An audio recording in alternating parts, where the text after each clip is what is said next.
Hello, and in contrast to what's happening on the market for new watches and the slight downturn most brands are facing since a few months, well, everything seems to be booming like crazy in the auction world.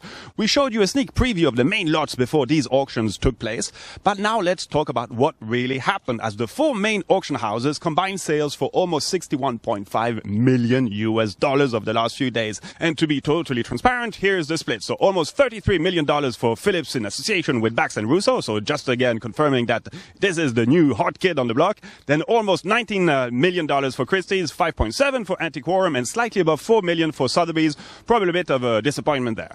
So this is indeed a lot of money, but one has to put things in perspective. And for instance, at this very same time, Christie's put on auction an outstanding blue diamond called the Oppenheimer diamond. And this single stone equaled almost all the watches sold at these various auctions as it reached a record $57.5 million. One stone, hundreds of watches. You see, there's still some margin there.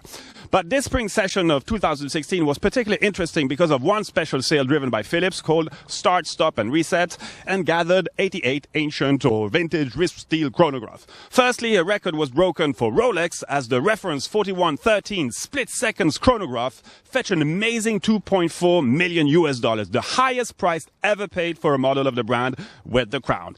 And Rolex really dominated this auction as four other models were in the top five and three of them sold for $1 million and above. So it's amazing to see how collectors show a furious interest for these models considered as cooler and understated. And this bidding competition definitely developed an alternative category to the usual classical traditional uber complex and prestigious models that we've seen from established manufacturers. So it's a confirmation that steel gets a real interest and is now really totally established, something we had evoked in our last watch auction report. But because of this, unexpected models pop up as kind of new rock stars. And for instance, it is no coincidence if Christie's, Sotheby's and Phillips all propose almost the same steel Patek Philippe with simple dial and Breguet numerals, but without any complication. At Phillips, the reference 530 with steel numeral was estimated at $300,000 and went up for almost 1.5. At Christie's, a similar model with same estimation got less successful with a final result of almost $340,000.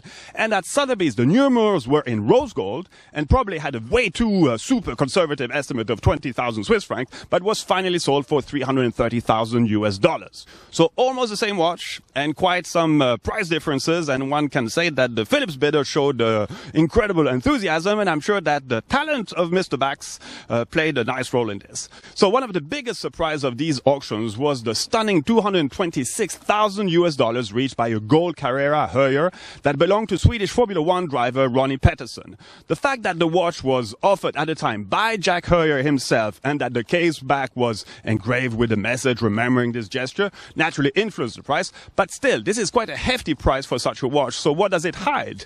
Well, in this case, this watch was actually bought back by Tag Heuer themselves for their museum, and one can only assume that Mr. Beaver is looking to position the brand he oversees as the new hot thing on the vintage scene. So, something that obviously today's Tag Heuer brand will benefit in terms of perception of being, again, something hot. So auctions and marketings are sometimes linked, and the premium paid by Tag was probably well orchestrated, and as you can see, it works because we're talking about it. So wristwatches definitely did trust the various sales. Only one pocket watch surprised everybody by its result. It was the Urban Jürgensen, the Krusenstern in rose gold sold by Antiquorum. This complex watch with an Arnold spring detente escapement and a pump winding system reached 12 times its estimate at $635,000. And in some other categories, a Vacheron Constantin richly adorned table clock also broke its estimate, reaching $430,000 for initially the estimate was $80,000. So finally, the Abraham Louis Breguet pocket watch with quarter, repeater and equation of time was sold for $3.3 million and considered as the most complicated Breguet watch after the Marie Antoinette. This pocket watch nevertheless couldn't overpass the $4.7 million achieved in 2012 by Christie's for the Breguet number 2667 montre à plate à deux mouvements. So something to be noted, that was this a good deal or was the previous watch overpaid for? Well, again, questions and questions. So apart from these exceptions, antique timepieces haven't been so successful. The Riosec chronograph, it was directly made by the man considered as one of the main pioneers in the development of this complication, was sold for $90,000, just in the estimate set between $85,000 and 825. But the saddest story came with the automaton clock introduced as the highlight of the sale by Sotheby's, and this masterpiece, estimated between $410,000 and $825,000, simply didn't find a buyer. So I guess we'll see it back, but in a little while, I assume. So the obvious success of this May watch auction sessions proved that steel vintage wristwatches also attract big money. But something important to point out is that there is no recent models that were really present during these auctions. Generally is the case. So it really seems that only vintage watches are keeping some value, or better, gaining some, obviously. But if this becomes too apparent, what impact will it have on today's watch business? As there is no way brands can pretend that buying a watch is an investment, so customers have to accept this. But are they willing to do so? So another big question indeed. So all the best to you, and see you soon.